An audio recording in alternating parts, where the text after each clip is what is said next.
Hi, everyone. Welcome to ECON 2111. Today, we jump into the topic of First Nations and the fur trade. These will overlap a lot. So, how are we going to divide the thing, our entire topic today? We're going to divide it into two bits. So, the first one will be kind of a state of knowledge about the living standards of First Nations. And then we're going to jump into the question of economic rationality, where the fur trade will appear very, very prominently in that particular section. And then, because as I said in lecture 5, our goal is to link the different elements that explain the Canada's divergence relative to the Western world, and by using differences within Canada, we're able to pinpoint why Canada is a rich country as a whole, but poorer than the United States. Okay, so let's start with what we kind of know about native populations. So what we know about native populations, and here I'm going to use interchangeably First Nations, natives, and the idea here is that we want to understand what happened to what were the living standards of First Nations / natives before and after the contact with Europeans once they arrived in the 17th century. So what we know is not very big because the oral traditions that dominated for Native Americans were not prone to leave us much pieces of knowledge about what they did. What they do leave us with is essentially some details about their maybe through archaeology, through skeletal remains, through some information we have once they're in contact with Europeans. We have what we could call circumstantial evidence regarding their living standards. So what we know is thin, but it's not small either. So it's like we'd like more, but it's not bad. So the things we know for sure is that there was, at least in North America, a relatively large population of Native Americans that collapsed massively after contact with Europeans, but not at the same pace everywhere. We also know that Native Americans were relatively tall people. In fact, by global standards at the time, they're exceptionally tall. So they're amongst the tallest people in the world, which is suggestive here because of two things. The first one being that if they're very tall, that probably means that they have very, very high quality diets in terms of proteins, in terms of number of calories. So their exceptional stature gives us enough knowledge to be sure that they are a relatively well-off group. That's the second thing that we know for sure. The other thing that we know for sure is that once the Europeans were in contact, and they did gain from the fur trade. So they weren't necessarily this depiction of them being economically exploited by Europeans, that they didn't know what they were doing. That's not true. Actually, the fur trade was massively beneficial for them. There's a lot of good evidence in that regard, and there are conditions for this, right? So I point out here, like the fur trade under certain institutional conditions improved living standards, right? So what we know is that they probably gained from contact. And just to give you an idea of the level of population change for Native Americans, should give you an idea of how momentous the collapse was. They start from having close to 2 million people in 1500, and up to 1700, their numbers fall by roughly a fourth.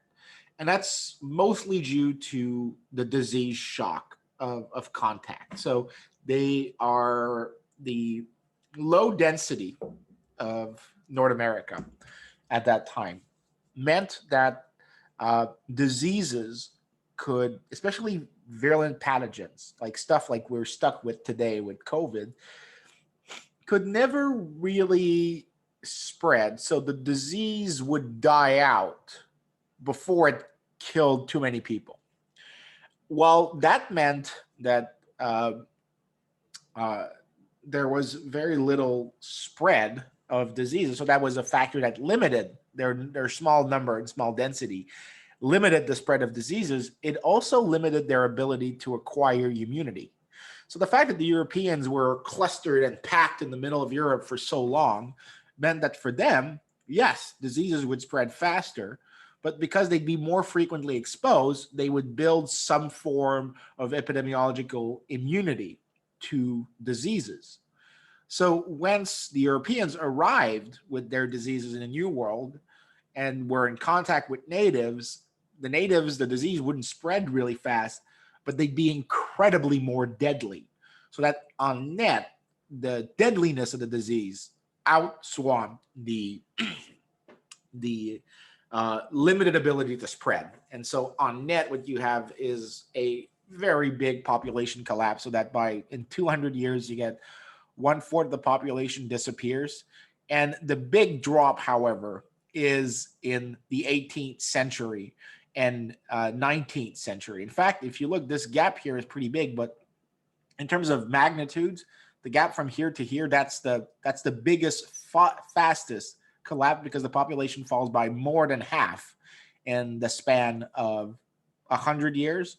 Whereas in this one here, it takes 400 years to fall by half, more or less. All right. So this is the part that's really big in terms of collapse, is this part here. Now, ever since 1900, the population of Native Americans, and that's, I think, only including people on reservations, has started to re-increase. And I'm pretty sure if it's not inclusive of people on reservation, that number is even higher today. And so there's been a population recovery. So this is the part that really makes it hard, in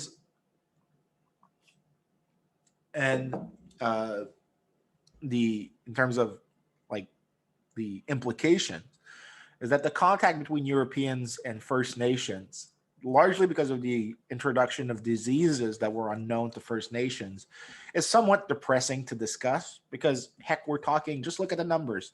We're talking about 1 million people, like a reduction in population of 1 million people over 400 years. That is depressing. And try to imagine how these people were living. And they're seeing new diseases come in and affecting them and hurting their families. And they're just not familiar with these diseases. It must have been like incredibly depressive. But the thing is that this, in a weird way, allows us to kill, even though it's like a depressing thing to do, it allows us to kill some myths that have been made by historians, or stuff you've been taught in classes that are just terrible. And it's the idea that, and one of them was the idea of the ecological Indian. And there's a very well-known book by a historian called Craig. He explained that one of the most common myths is that the Indians lived in like perfect harmony with nature. They never like damaged nature. But the reality is that's not true. The Indians, the natives, were not exactly nomadic people living in harmony with nature. They did. They had a mixture of semi-sedentary, semi-nomadic practices. So they did do some farming, and in addition to the farming, they would use burning of forest, and they would burn large quantities of forest, gigantic quantities of forest, in order to shape the landscape. And the idea is, if you burn large areas of forest, you are constraining, for example, the animals you hunt to areas they can graze. So if you burn, imagine like you get like a big square, and you have to roam around in the square to catch the animals. That makes you spend more time picking off like a buffalo here, a deer here, or a mink there, you are, by burning a lot of land, you're forcing the animals to live in a smaller area, and it makes it easier for you to hunt them. So you spend less resources doing this.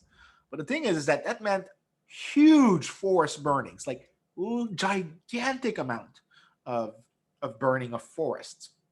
And what we don't realize is how important it was. And it wasn't realized until some climate scientists started doing work on this. It's as there was the population collapse of Native Americans, not only in North America but in South America. There was What happened is that because the population numbers fell, there was a rapid reforestation, because as people died, trees came back and the trees returned. So there was a very fast reforestation. But the thing is that when you reforest, trees sequester carbon. So that basically means, by the way, this is today, if you look at debates on climate change, one of the things that's on the table as one of the cheapest options to reduce carbon emission into the atmosphere is to increase the forest size of humanity to like plant trees, because trees have this property whereby in their first years of life, for like I think the numbers is like 50 to 100 years, they're like clear net absorbers of carbon, so that when you have more trees that grow, there is less carbon that's emitted into the atmosphere, and as a result you're reducing the greenhouse effect. And that greenhouse effect, when it's reduced, it means that there's a cooling. And what the climate scientists have found out is that the population shock from exposing Native Americans to diseases had this effect of having a substantial cooling effect on global temperature, which meant that like Europeans faced like harsher winters because of the reforestation. Now, what I'm trying to point out here is that this is to kill kind of a myth that the Indians were and the natives were like ecological, in the sense that it's been understood they were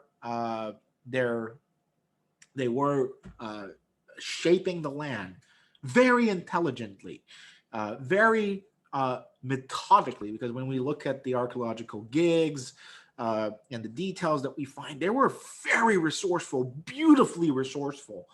And then we find that by this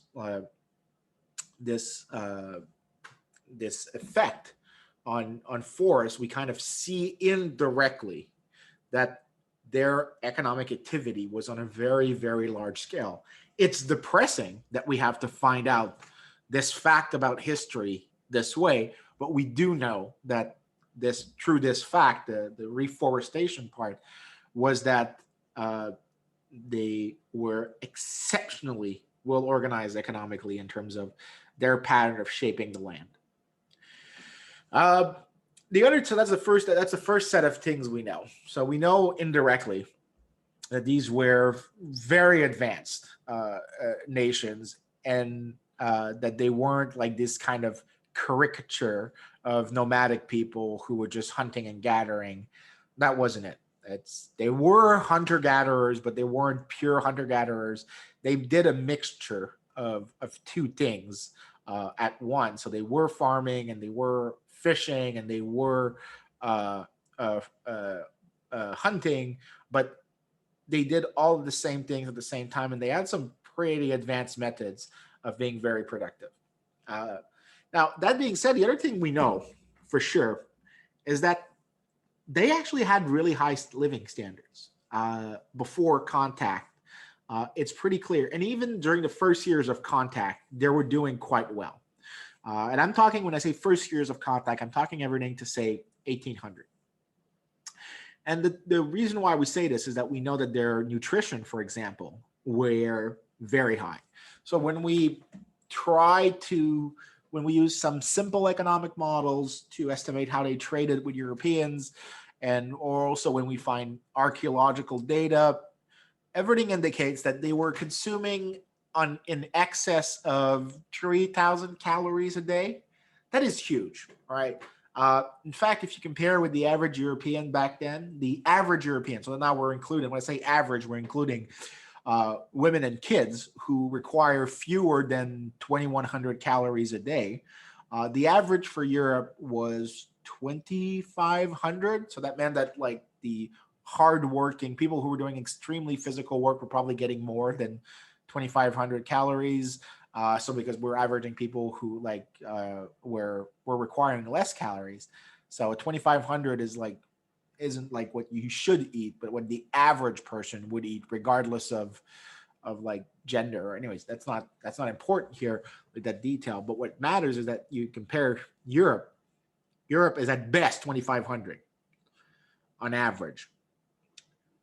Native Americans, at worst, they're at 3,000 calories, so 3,000 calories per person. This 500 calorie between the best and worst case scenario is gigantic. This is the difference between like very well fed and really poorly fed. It's like a huge gap. It seems like it's just 500 calories per day. But no, 500 calories per day is the difference between, like, for example, for mothers who are pregnant, it's a massive difference in the ability to carry a pregnancy to term. It's a massive ability in terms of the ability to do hard physical work for men. It's the gap is huge, hugely important. And in fact, the high bound for Native Americans is 3,500 calories. And you can see it here, by the way. So this is the estimate that comes from a really good book by Ann Carlos and Frank Lewis. Unfortunately, Frank Lewis died a few years ago. He was an economic historian at Queen's University. And obviously, well, the only bad thing about that is he was in Kingston, Ontario, but he was an amazing scholar. And by the way, if ever you want to read some of his work, Frank Lewis was by far one of the great and underappreciated economic historians of Canada. And he wrote very, very well and had this ability to mix economic theory with data and married them in a very beautiful way. In his work with Ann Carlos it's called Commerce on a Frozen Sea, and it talks about the trade relationships between natives and fur traders, so Europeans who were trading furs. They find that at their on average, an adult male for amongst Native Americans, for all Native American nations, probably consume 3,500 calories. And you compare this with Europeans and this is English workers. So this is like the cream of Europe, right? So the richest in Europe are probably consuming fewer calories than Native Americans. So biologically speaking, the biological living standards of Native American was much greater than that of the richest people in Europe, the best off people in Europe, which tells you something about how well they were doing beforehand. The other thing we know, sorry, I'm scrolling a bit. I mis-scrolled with the little roll on my mouse. The other thing we know is that they were exceptionally tall. And the reason why is that not only did they have more calories, they ate much more proteins. And an access to greater quantities, a greater protein intake on a daily basis has massive effect on heights. And if you were to look at the heights of Native Americans, and we're looking here for the ones you're seeing on the graph here is from an article by John Comlos and it's not Scott here. I'm forgetting whose first name is with Carlson, but it's a really neat little article in Research in Economic History. It shows the heights of Native Americans. And if you look, this is 100, they're doing 170 something centimeters, which places them at pretty much the high end in terms of living standard. They're probably amongst the tallest people in the world at that point in time. They're exceptionally tall. And these numbers, I think, are a bit underselling some of the height differential. There's other work that came out that I just found yesterday regarding some corrections to these data, and they might be even a bit higher than this. So they were very, very tall people, and the reason why they were tall is that they had exceptionally rich protein diets. which meant that it was easier to grow. So a really big deal, a very big deal, because this is indicative not only of rich diets but also a high biological standard of living. So with that being said, this is what we know about their living standards. But there's other things that we know for sure. But there's other things we can know indirectly. And the things we can know indirectly is by using the fur trade. Now, I want to dispel like a second myth. So the first myth was this idea of the ecological Indian, which has been rebuffed many times in the literature. The other thing that we have to dispel, and you should be aware of where this is going, given what we talked about in lecture 3, is this idea that the First Nations were different culturally in ways that mapped into economic rationality. So if you read like old book, there was one, I still can't find it 5 years later. I read this, it was in a scientific article, like from the 1960s, but it said First Nations untouched by the laws of supply and demand, which made me realize, okay, these guys really don't know what they're talking about when they write stuff like that. But this was a common belief that, like the quote here that I just tried to reflect from an old piece that I just can't find anymore, was reflective of this idea of a more generally held belief that, there were capitalist and market rationalities that applied to Europeans. And then when they entered the New World and got in contact with First Nations, well, then they just had a different way of seeing the world, and they didn't have the same economic rationality. That's bullshit. That's bullshit. They had the exact same economic rationality. They did have different cultural features, but just like Europeans, they responded to incentives and dealt with constraints just the same. And in fact, it's reasonable to argue that the culture that was being observed was the result of the incentives and the constraint that the natives faced, and that these incentives and constraints were just simply different than from those the Europeans faced. And that's it. They're still the same economic agents. They're just facing different sets of choices and different sets of options. And when you remove this idea that we killed the myth, is we can actually look at what happened when the fur trade happens. So furs amongst natives before contact with European wasn't something in high demand. So it was used, don't get me wrong, but it wasn't as used as it would become once European came in. So what the fur trade did is that the Europeans loved the luxury wear that they could make with this, notably hats. So using furs to make hats was a really, really, really, really, really big deal. And I noticed I said hats are luxury goods. So that means that they probably fetched very high value for the goods that came in. So once the Europeans arrive and get into contact with First Nations, what essentially happens, if you just think about the market for furs, you had a very low demand and a given supply curve. Now the Europeans come in, and the demand curve just bumps up to the right. There is a much greater level of demand for furs.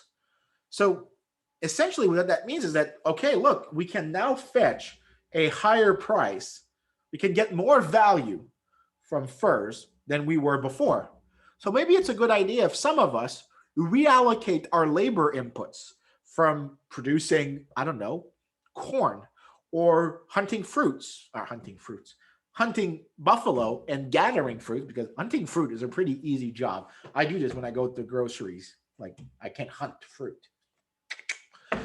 But this increase in demand essentially is a change in incentives, right? There is a massive increase in the demand for furs, which pushes suppliers in the First Nations to start trapping furs. So to increase the quantity supplied of furs, which means essentially that they have to increase their labor that's allocated to the production of furs.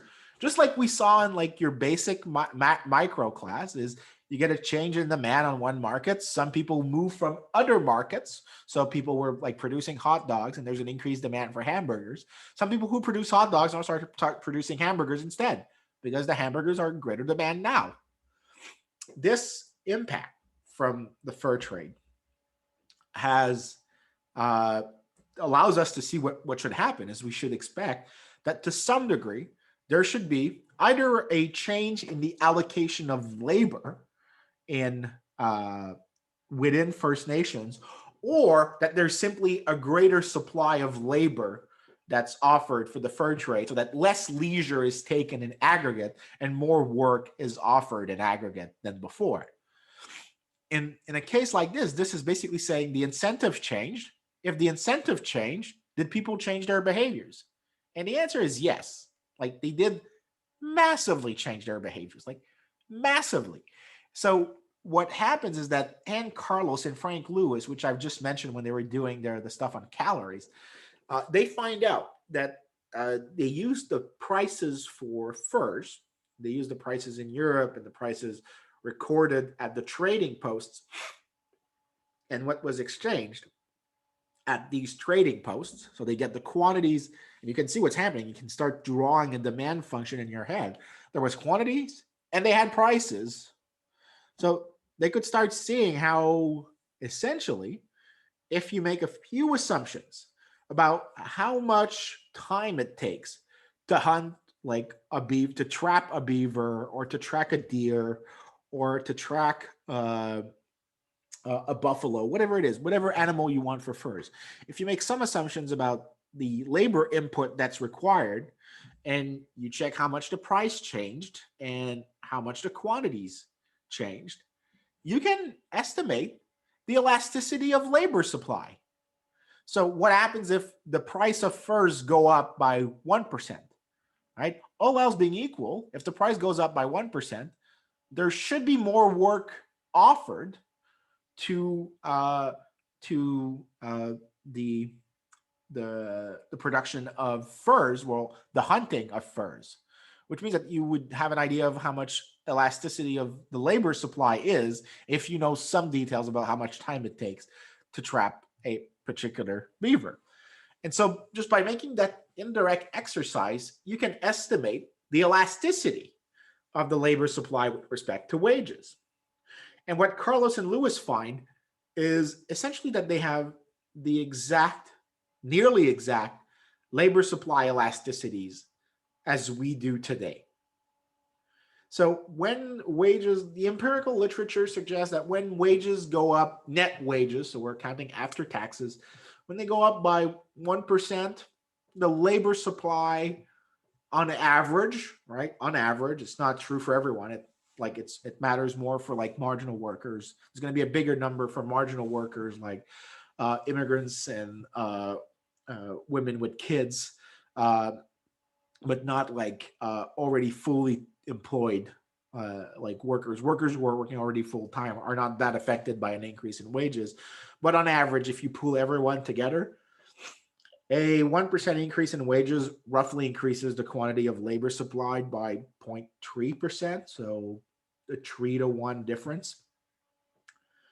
What Carlos and Lewis found was roughly that number, which meant that in terms of their responsiveness to price changes, in this case, because the prices of furs were the wages they got from furs, they find actually that, yeah, no, this is exactly the same thing as today. So they were as responsive to wage changes as workers in 2021 are, which is a huge statement about their economic rationality, and kind of dispels the myth of uh, like the different mentalities that they were just like they had pre-capitalist knowledge. That's just rubbish. But the other thing we know, and that already confirms that there was a gain in living standards, is that you have to think about the cost of leisure. And here there's something that's important. In before there was trade available, there was a smaller amount of luxury goods available to Native Americans, which meant that the cost of leisure, right? So when you decide not to work, right? So when you decide to take leisure, the cost of leisure are the goods that you could have bought in an hour of work. Now, if in an hour of work, in an hour of leisure, sorry, you want to have like a given quantity of happiness and joy that you get from leisure. Well, in a world with very few luxury goods, you probably just like, let's just oversimplify here. You just spend time hanging out with friends. But now let's imagine that there's a new good that comes in that is like smoking tobacco or drinking tea or drinking coffee. And these give you the same joy as an hour with friend. In that context, what has happened is that the time cost of leisure has fallen, right? So if we can assume that like the new goods give you the same pleasure as an hour of leisure of hanging out with friends, but in 30 minutes, right? So in 30 minutes, you get the same amount of joy as an hour of leisure. Well, in this case, you actually have a situation where the new goods have made leisure less expensive to take, because now if I can get the same leisure in 30 minutes, it means that I can also work 30 minutes. So in that situation, what happens is I've liberated labor inputs in a certain way by reducing the time cost of leisure. And so if you consider that like consuming luxury good and spending time with friends, their substitute, the introduction of luxury good essentially frees you to work more.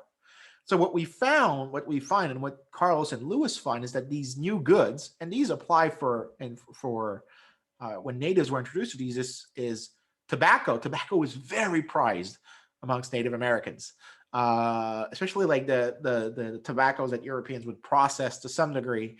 There was tobacco, there was alcohol, there was clothing, like especially colorful clothing, beadswork. There was a lot of things that they valued incredibly once they were introduced. Obviously, firearms as well, because firearms increase their productivity in hunting animals. In fact, so there was a lot of trade that they could get, and these things were incredible from their perspective.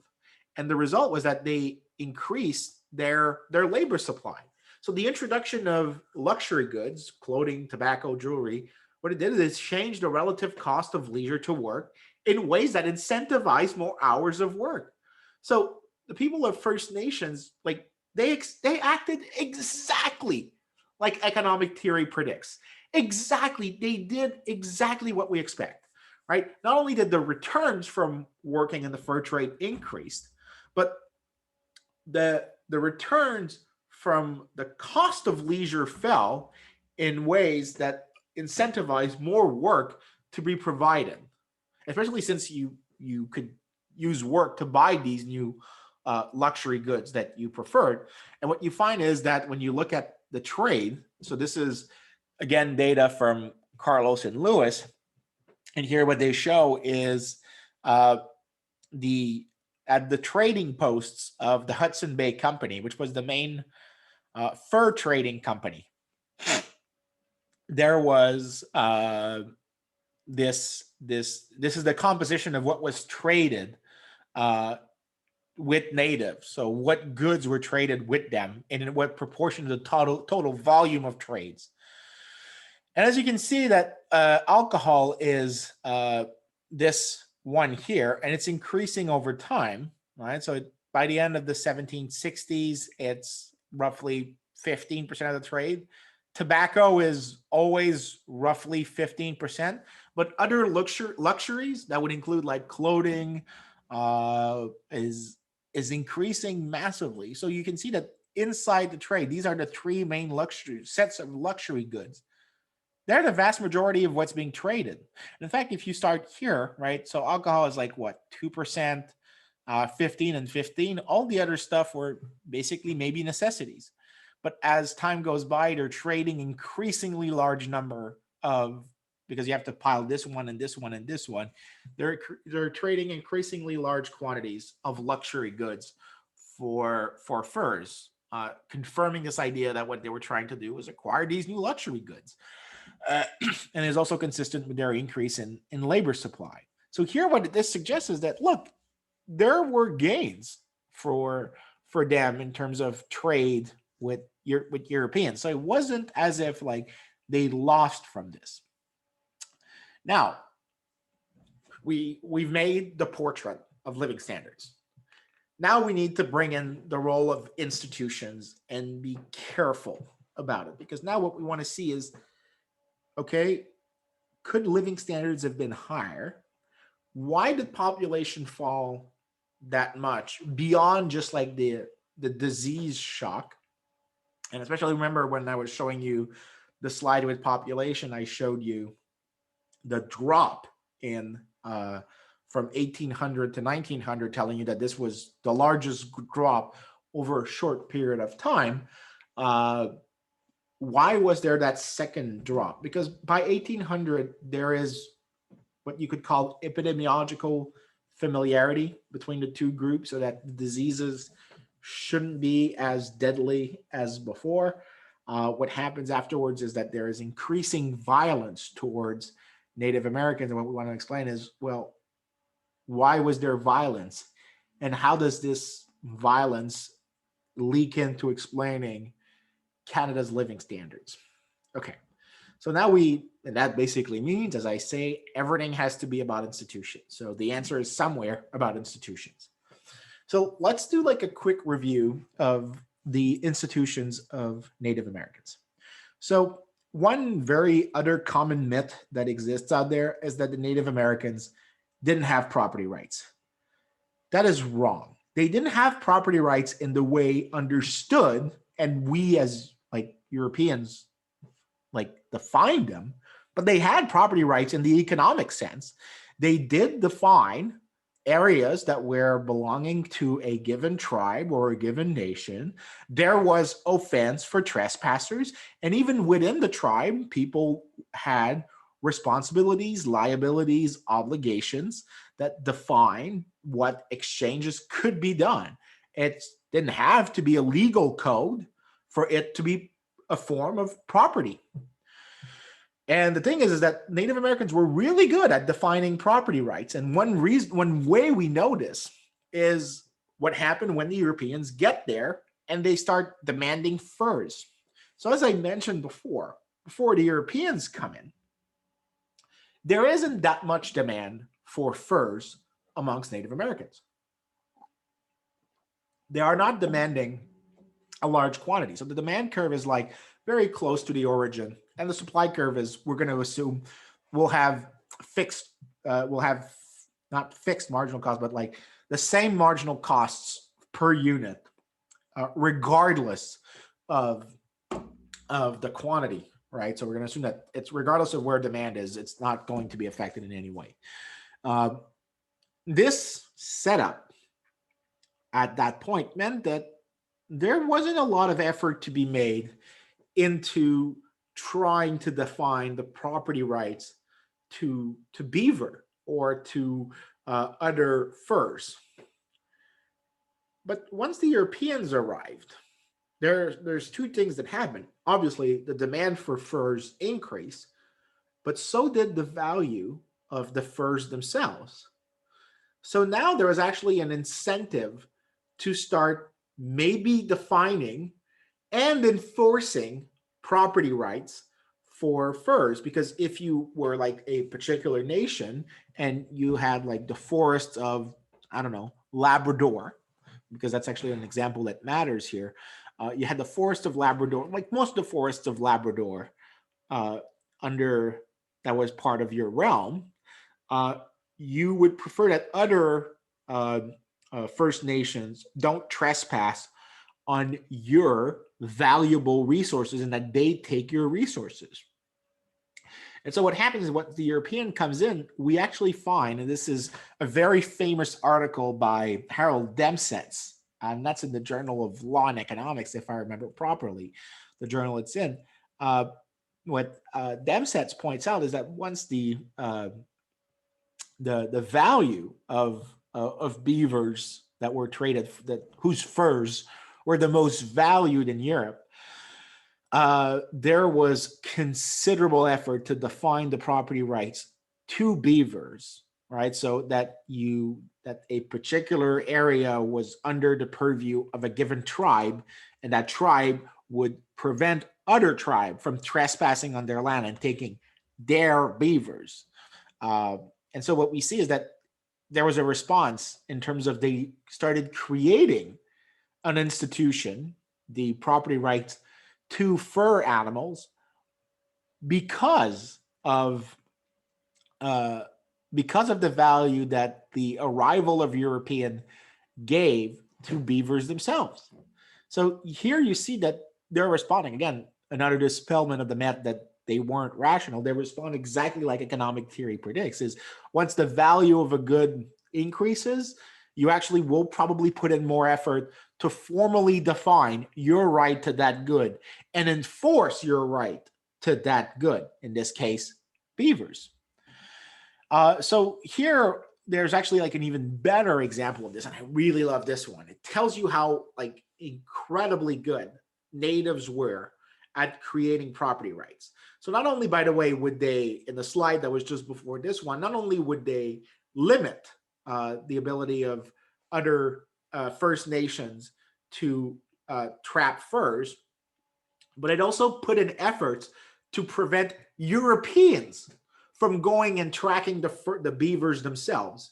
So they were essentially creating property rights to make sure that they were the only ones profiting. Well, not the only, I'm not saying it right here, that they were the ones to exploit their a property that they valued more than everybody else, and they were willing to do so at the lowest transaction cost. That is more a more appropriate way of saying this.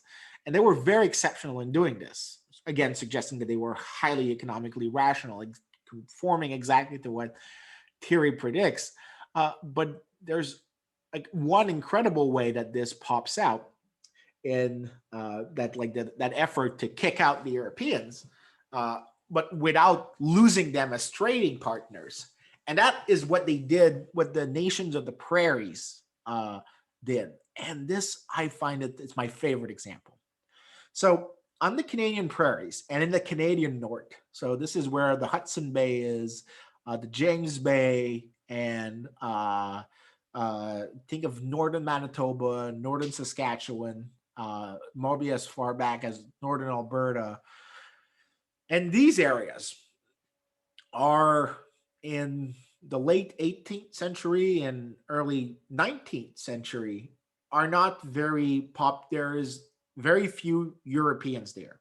The Europeans are mostly at trading posts owned by the Hudson Bay Company or later by the Northwestern Company. Eventually they merged, but that's not an issue here. These two companies have, well, let's just focus on the Hudson Bay Company because it doesn't change much if I just focus on the Hudson Bay. They have these trading posts scattered everywhere.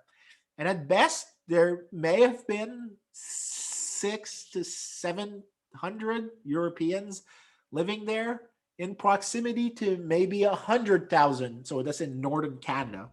The prairies, there was maybe 100,000 Native Americans. That's, I'm not sure if the number's right, but they, like, the Europeans were a fraction of the native population. But the thing is that these trading posts where the Europeans huddled to, and they were at these trading posts to contact natives and bring and say to the natives, come to the trading post and we'll exchange furs to you for European goods.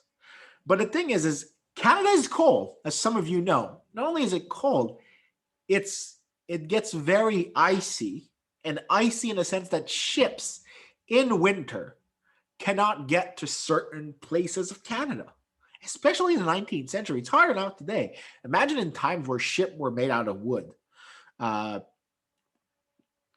In this, what was happening is that this meant that in winter, these trading posts were very hard to supply.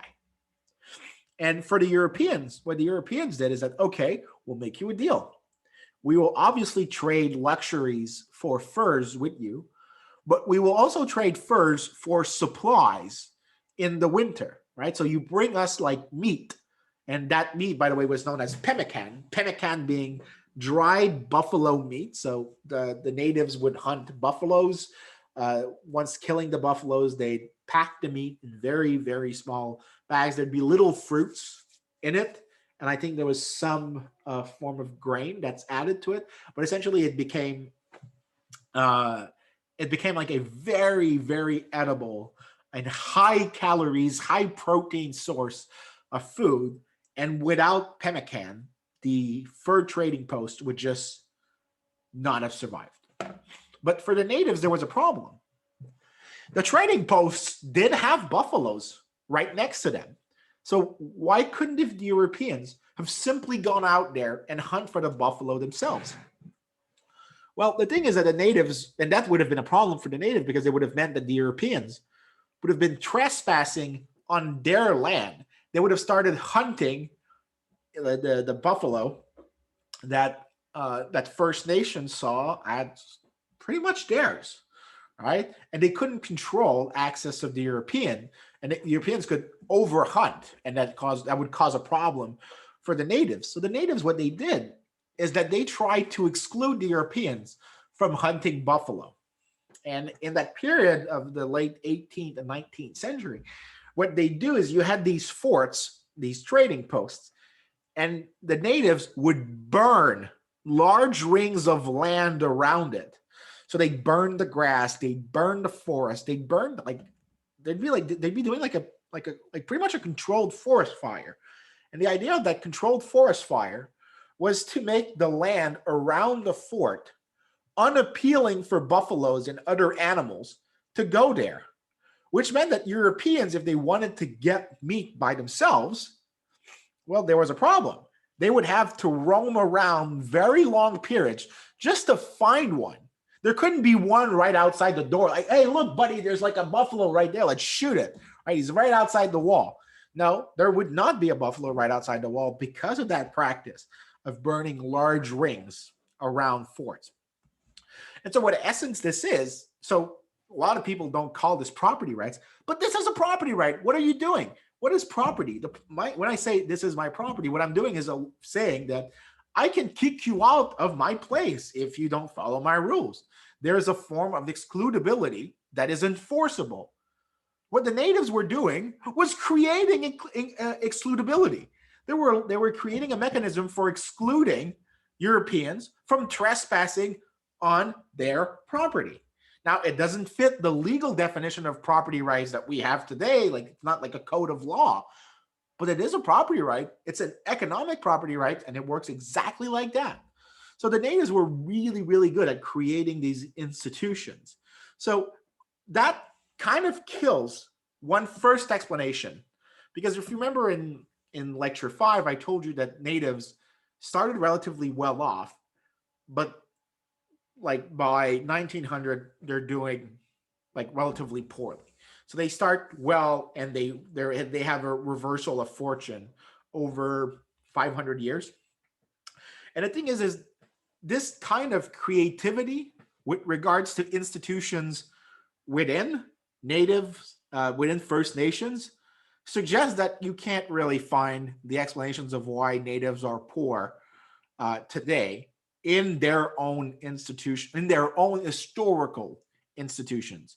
Maybe in institutions today, yes, there'd be something to be said, but in their historical institutions, I'm not buying it. I don't find this very convincing because the amount of creativity that we've seen in these two slides, how they created institutions to manage very big economic shocks and make the best out of them, tells you they were incredibly resourceful. But then now, if we want to explain why they are poor today and why is it that they were made poorer over time, we need to go a bit of a step further. We need to do there's something else that needs to come in. And I think here it's going back, and I'm going to slide back like a ton of slides now just to show you again this graph.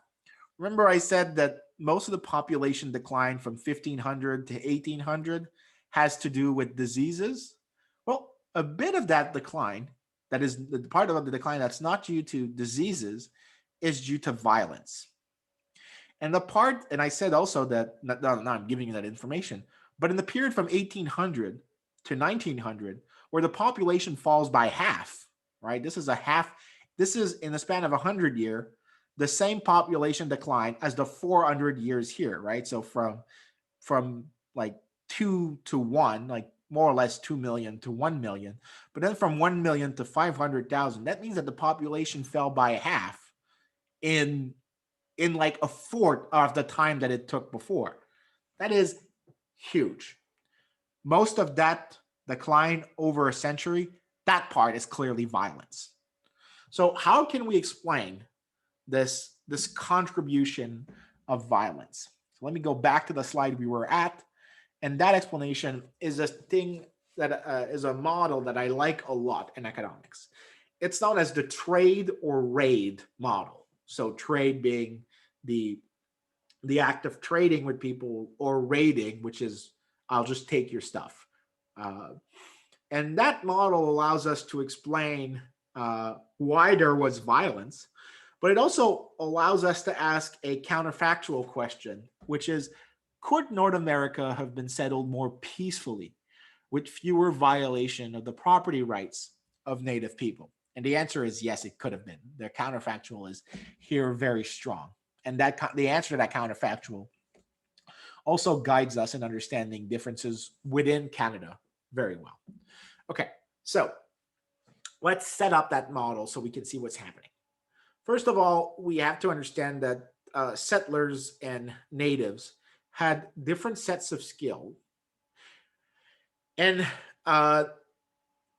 they would have to, and there are costs to violence. Because there are costs to violence, there is a choice. That choice is between trading or raiding. In other words, fight or negotiate. Now, the only thing that is sufficient for trade to be preferred over raid in a world where agents are homogenous is that the benefits from trade minus the costs from trade are greater than the benefits from raid minus the cost of raids.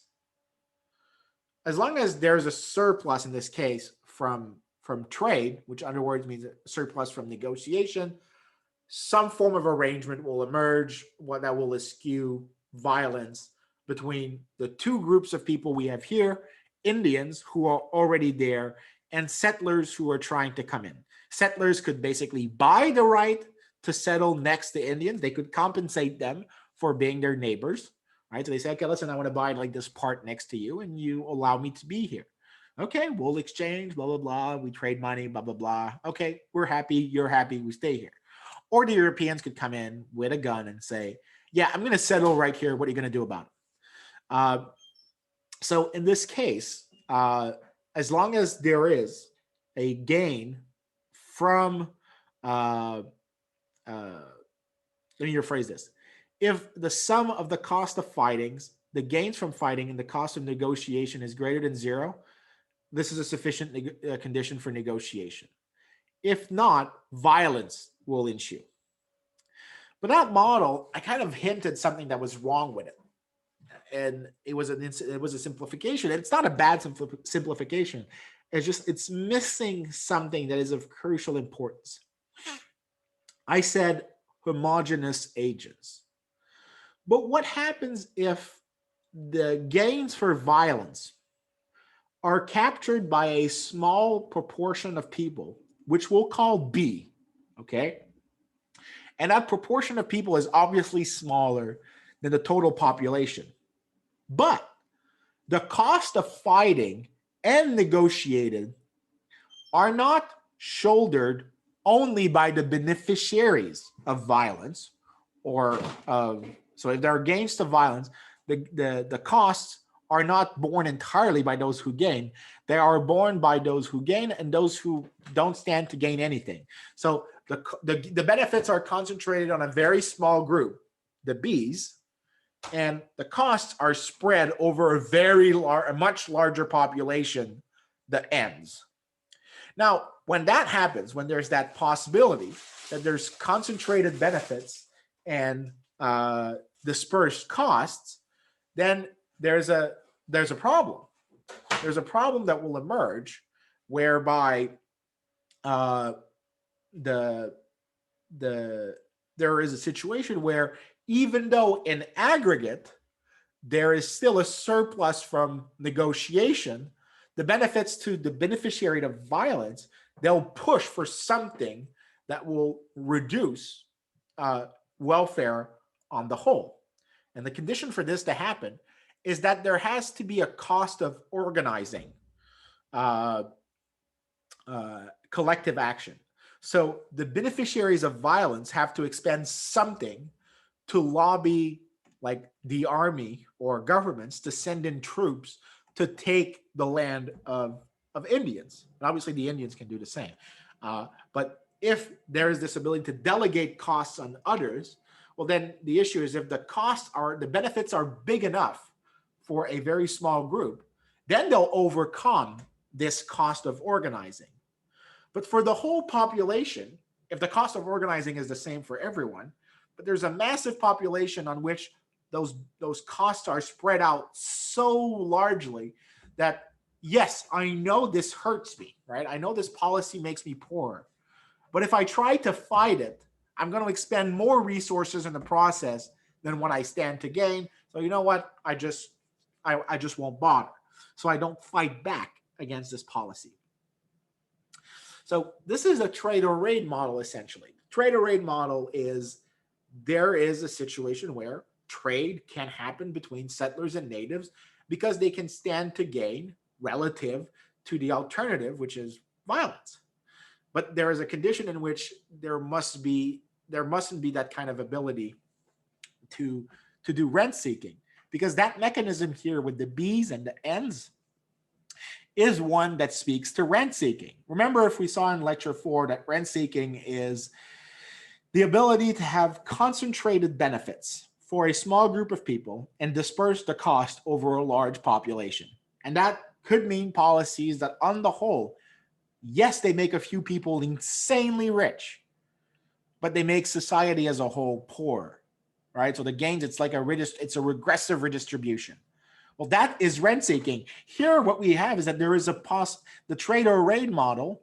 Even when trade is better than raid, if there is rent seeking, sometimes we'll prefer raid, even though raid is costlier economically for society as a whole than trade.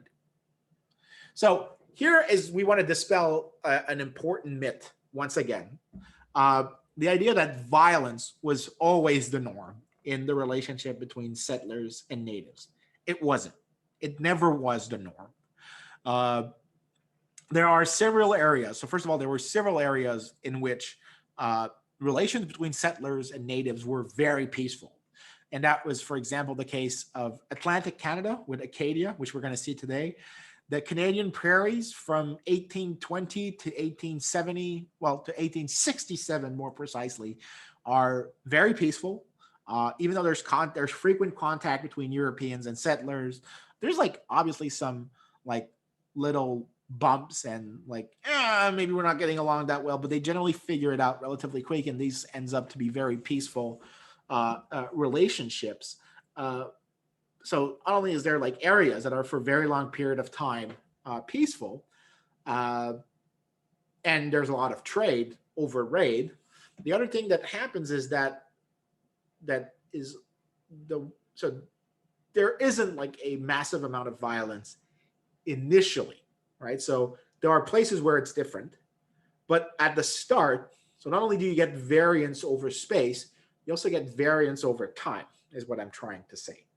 The variance over time is that there was, especially before the American Civil War and before the Canadian Confederation, the vast majority of relationship between natives and settlers take place in in very peaceful settings.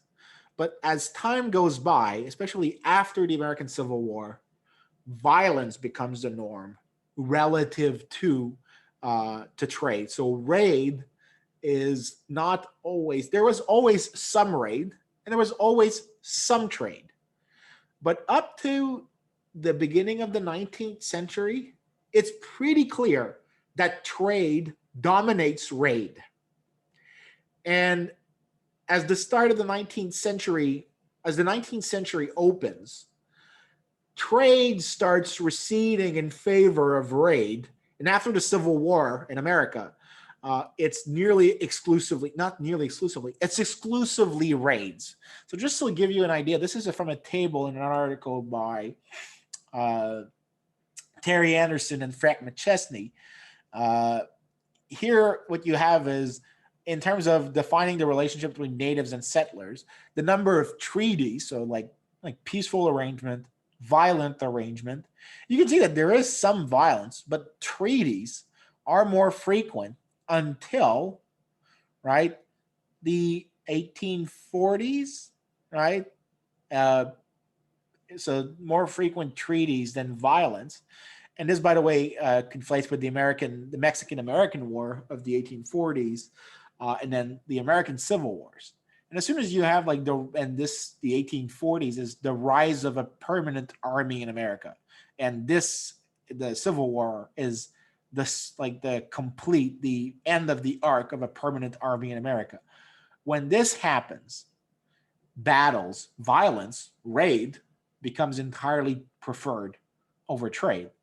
So what happens is that violence is increasingly used over the 19th century, and trade starts receding and dominating relationships between settlers and natives.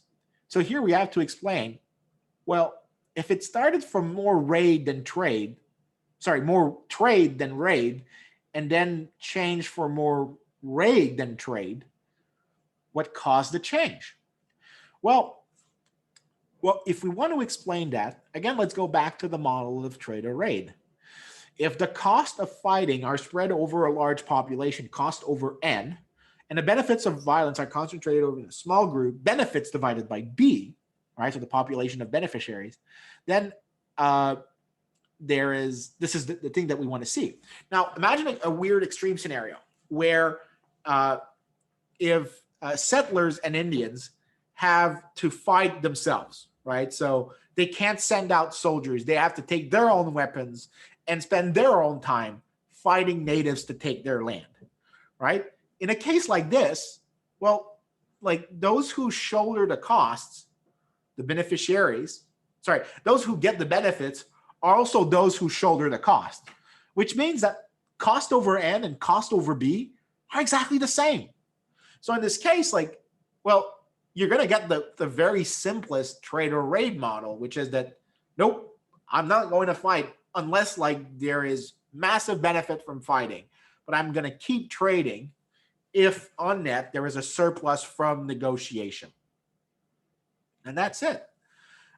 In a case like this, if you have to fight for yourself, and you can't pitch the cost to somebody else, then you'll prefer trade. Now, if for some reason I can divorce B and N so that they're not an equality like you have on the slide, if I'm able to make that divorce between them, what essentially happens is that I'm able to make somebody else pay for the benefits I acquire if I'm the one who benefits from violence. In a case like this, especially if the taxpayers are very numerous, then I could actually say, listen, we'll just push for this policy where we raid, and I'll be the one benefiting. Society will be made poorer as a whole, but I'll gain so much that I don't care what happens to others. And this is how we can explain it, right? So we have to wonder, at what point did we move from B equals N to a divorce between B and N, because there's an ability to shift the costs of violence onto third parties. The reason why you'd shift from trade to raid is because 100% trade, right, you have something that looks like this, right? So on a spectrum or dial, like for a lamp, on the trade part where you're like nearly exclusively using trade, you have B equals N, and you can't shift the costs onto other parties. In a world where you have more raid, it would be a world where there's more chance that you've divorced B and N so that somebody else pays for the violence from which you personally benefit. Okay, so this is how we can understand this. And it actually makes a lot of sense because in the period for the early days of colonization, so here we're talking 17th and 18th centuries, the settlers who came to America were largely on their own, right? The European armies weren't big. They didn't know the area. The natives had a clear knowledge of the area.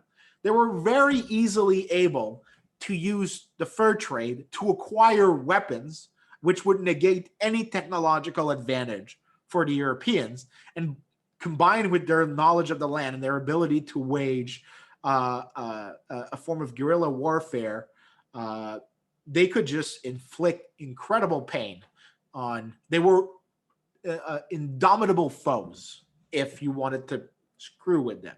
So the natives were able to resist. But in addition to that, so not only were they like a very viable threat, is the Europeans, if they wanted to fight the natives, they would have to organize their own militias. So the settlers would have to get their own weapons. They would have to take time off their farms. They would have to take time off whatever they were doing to go and fight the First Nations. In a case like this, when you're doing that, well, you're pretty much shouldering all the cost of protection and the cost of offense.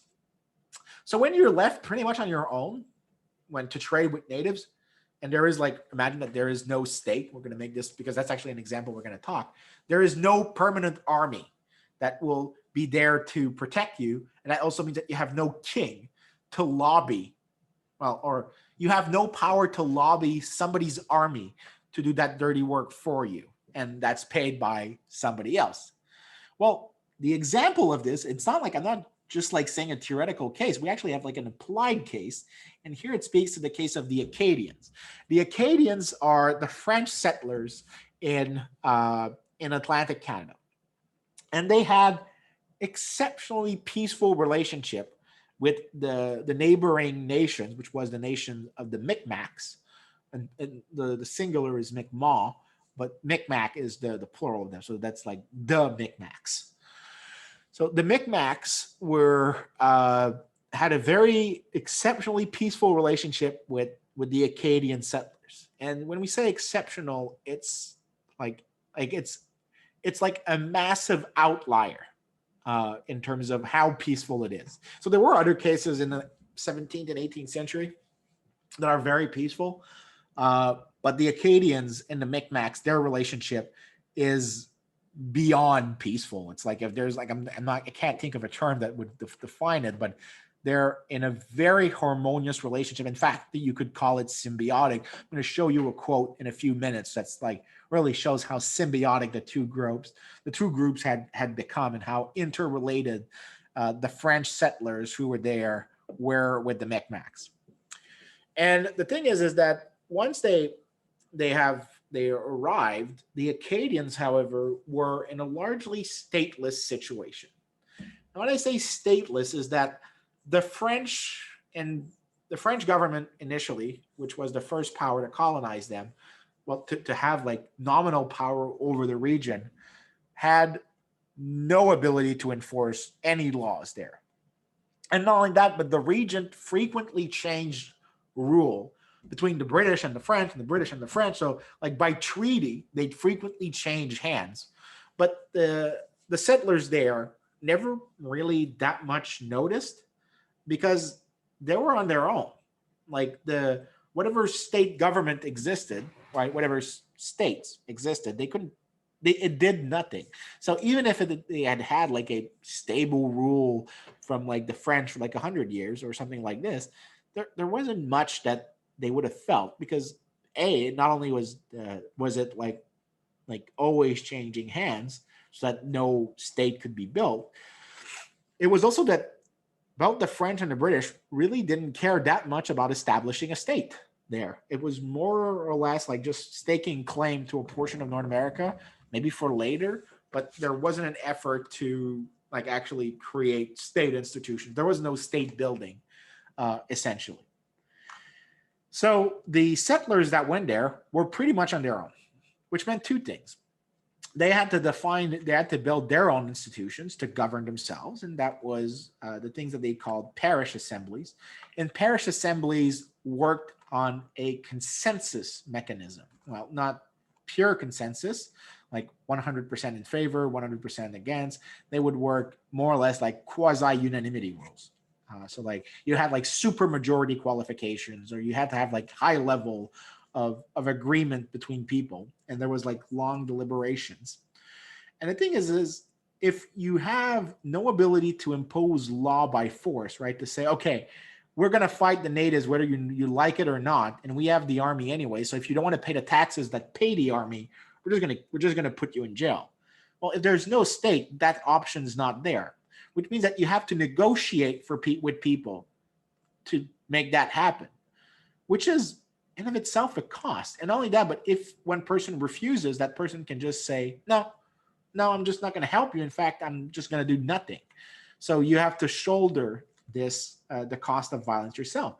This institution of the parish assembly, which had no legal power, they were consensual, they were voluntary, in fact.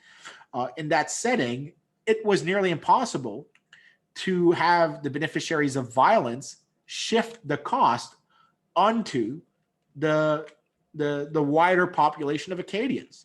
So in a situation like that, there was no ability to B was much closer to N than it was in the presence of a state, because you couldn't try to have somebody else pay the cost of violence itself. And as a result, the Acadians, when put in contact with the Micmacs, they eschewed violence.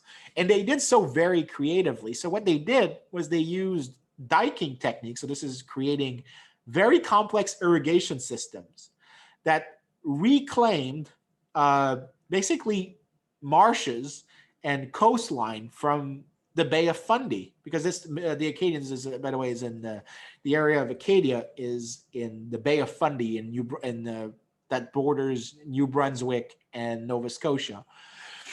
And what they did is that they used these new techniques, well, not new techniques, old techniques, to reclaim marshlands that the natives never used, they couldn't use. But that essentially meant that they were creating new land. They were like reclaiming acres from the sea. And that is massive, because it means that by reclaiming acres from the sea, they were making a very credible commitment to the Micmacs that they would not trespass on their hunting grounds, on their traditional lands. And the Micmacs saw this as a credible commitment that was sealing a credible commitment to not infringe on their estates. And it sealed a pattern of good relationship with the Micmacs.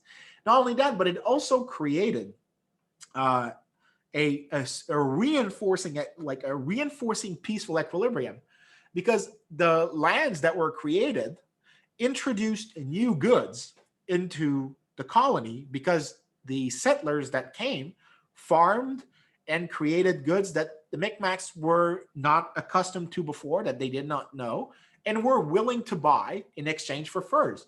So the Europeans created goods that obviously to some degree fed them, but also that they would trade with the Micmacs, and in exchange for these furs and in exchange for these goods, they'd get furs, and then they'd sell the furs. And to tell you like how weak the state was, it was technically illegal under mercantilism for French settlers to deal with British merchants, but the Acadians always traded with everyone, because The state had no ability to stop them from doing so. So they were frequently in Boston or Philadelphia trading, bringing furs to those markets. They were very, very, very well organized. And because they introduced new good into the area, it created kind of a self-reinforcing equilibrium, because if you attack them, you would lose. If like the natives attacked the settlers or the settler attacked the native, you would lose the comparative advantage that the other person brought in. And so not only would you make them poorer, but you'd make yourself poorer. So in the process, it actually increased the cost of violence, which is exceptional. So it actually made it less likely for the settlers to rely on violence for the purposes of improving their wealth. The best way to improve wealth was to trade. And not only that, but when you compare, the thing that's really exceptional, and we'll see this in the next slide, it made the region one of the richest in North America. By the standards of the time, it was exceptionally rich. In fact, it's richer than the other French colony of Quebec, and by a wide margin.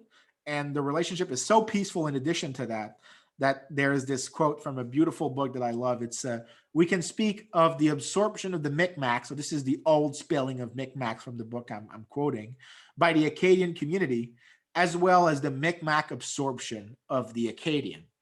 And that speaks like to the kind of symbiosis that I was discussing that emerged between the two groups. The reason why it emerged was that they were in an exceptionally peaceful. The reason why is that the Acadians could not delegate the cost of violence to others than themselves. So that meant that within the group, those who stood to gain from stealing the land of natives, were also the ones that would have to fight for it. So they would also shoulder the cost. And so in that case, they're like, okay, no, it's just not worth it. Let's trade. And not only that, let's trade in a way that makes it less and less likely for violence to happen in the future. And as I said, what you want to see is that the region is actually really rich. So here, what we're doing is I'm comparing everything with Quebec. So Quebec is 100, and you see it right here. So this is their income. This is the GDP per capita of Quebec. And this is from work I've done, where I've been able to estimate the GDP of all these areas. And so everything is expressed in reference to Quebec.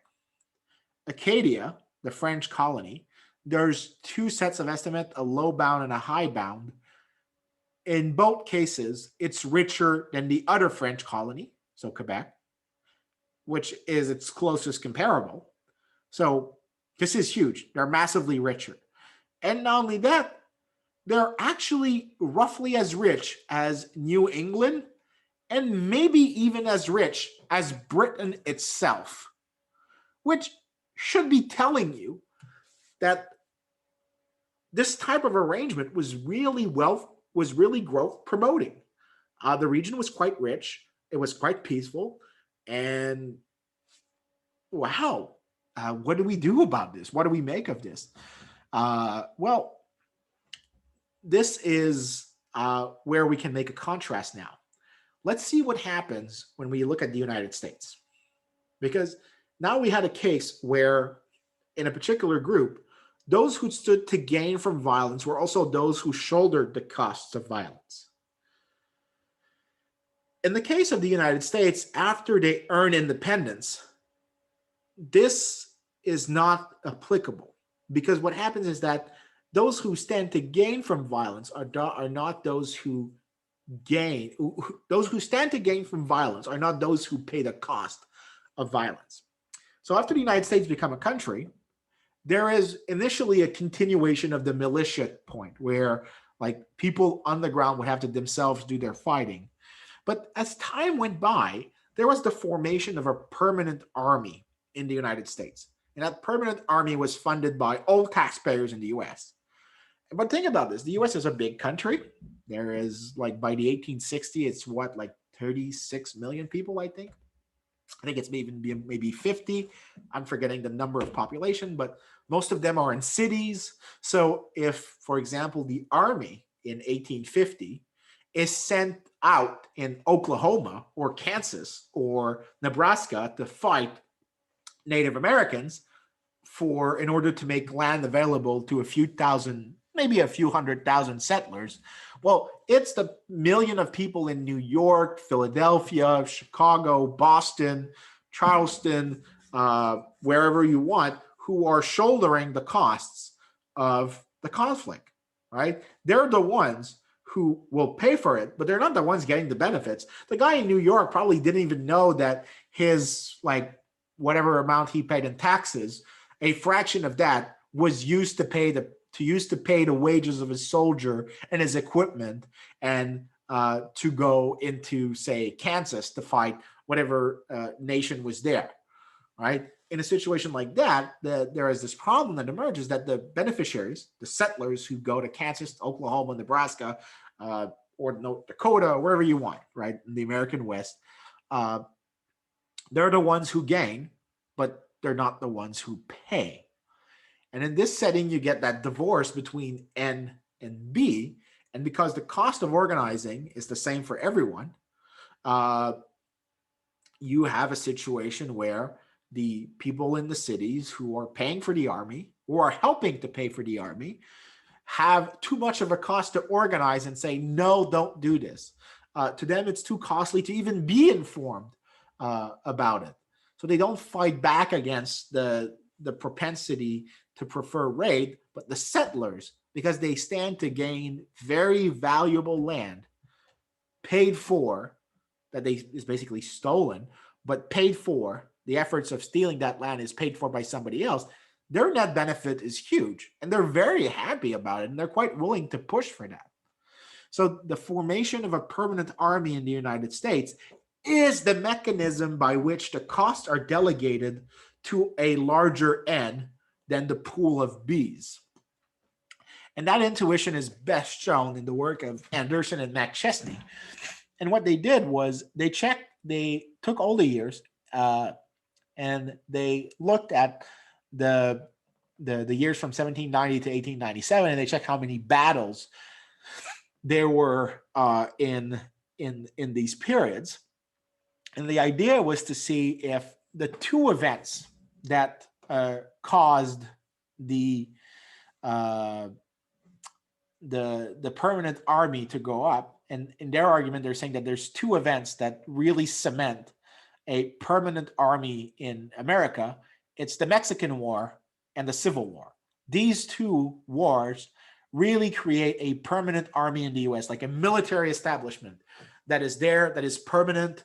It's no longer militias. So that means that there is this ability to have federal taxes that are harnessed from the whole population to pay for a very small group of soldiers who are then sent out to fight in conflict with natives. And the gains from those conflicts are concentrated in a few 100,000 people who are trying to settle this wasteland that is known as Oklahoma. I like to make jokes about Oklahoma because it's literally the most boring state in America, in my opinion, but that's me. No, maybe not the most boring. I think Idaho has a good contention for that. Maybe Wyoming as well, but that's not the issue. You can see that here, what you find is that the coefficients are positive. So if you're in an event after the Mexican War, there is an increase in the number of battles just after the Mexican War. And if you're in a year after the Civil War, you also get an increase in the number of battles. And the little asterisk that you see there speaks to statistical significance. So the effect is statistically different from zero. So that means that it's actually, that number is like probably that, right? Not probably that. It's probably like the right sign. So it's like greater than zero. And oh yeah, but other econometric strategies suggest that the Civil War is probably even stronger as an effect, which this pitches the possibility that, look, this rent-seeking explanation, you're able to delegate the costs of violence into a wider polity, is a huge deal in determining how much you prefer raid over trade. And here, this is what Anderson and McChesney kind of confirm empirically, which is that through regression analysis, they suggest that, yeah, it's pretty clear that there is like increasing violence over time, and that increasing violence can be reasonably explained by the fact that there is an increasing ability to move the cost of violence onto a wider polity, right, a wider population than was when you had militias, which was before the Mexican-American War. And the American case has a parallel for Canada. So, for example, in like the Canadian prairies, the same thing happens until until Canada becomes a country.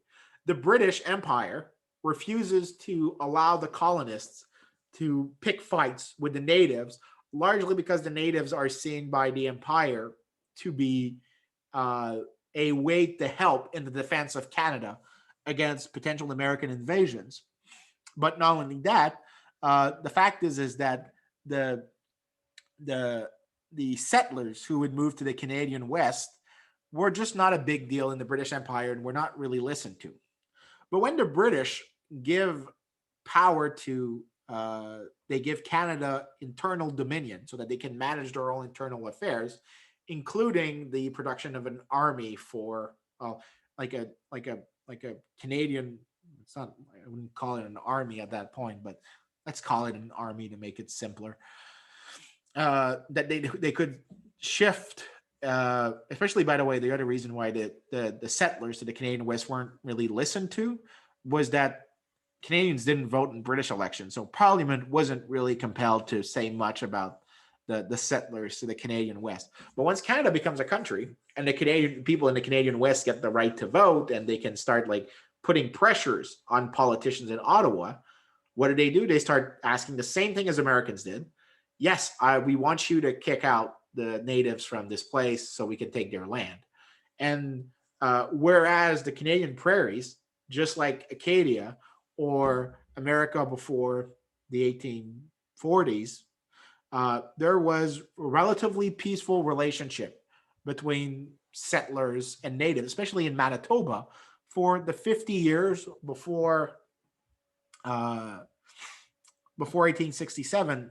The Métis, who are they're a First Nation, but they're a First Nation composed through the relations between European traders and Native women. This new First Nation, they're legally a First Nation in Canada, by the way. They form a very peaceful relationship on the prairies. They're in peaceful relationship with the Crees and other First Nations. They do really well. It's peaceful for 5 decades in the Canadian prairies. And it's only when Canada gets Confederation that it has the ability to start moving into the prairies. And the Canadian government starts pushing in favors of the settlers because pushing in favor of the settlers, they're using the Canadian Army to kick out the natives, disrespect their ancestral lands, their property rights, and essentially transfer this wealth to settlers to the Canadian prairies. And whereas violence was eschewed on the Canadian prairies until like Confederation, with Confederation it just flips around, and there's a series of very important conflicts that happened, notably the Métis uprisings in 1869 and 1885. The 1869 one is a bit more fortunate for the Métis, but the 1885 one is just like a complete disaster. Okay, so that's it for today. I've just set that slide. That's it, like for the summary of this. But here's how it answers to the big question. So we have a case by looking at the Acadians in contrast with the case of the Americans. We have a case where it's pretty clear that North America as a whole, and Canada included, would have been richer had there been more trade than raid. That is essentially pretty clear. Thus, it is entirely possible to imagine that had trade been preferred over raid, Canada and the United States would have been even richer countries than they are now. And essentially what it's saying is, for Canada at the very least, Canada became a rich country globally. So how it fits in the Great Divergence, it's a rich country, but it became rich globally speaking in spite of the treatment that was reserved to First Nations. And the same applies to the United States. The one thing also that we can say is because the treatment for the trends regarding Native and settler relations were the same in both Canada and the United States, we cannot attribute Canada's relative poverty to differences in the treatment of natives and the differences in their natives to settler relationships. So now what we have is imagine that, oh look, these are exceptionally rich countries.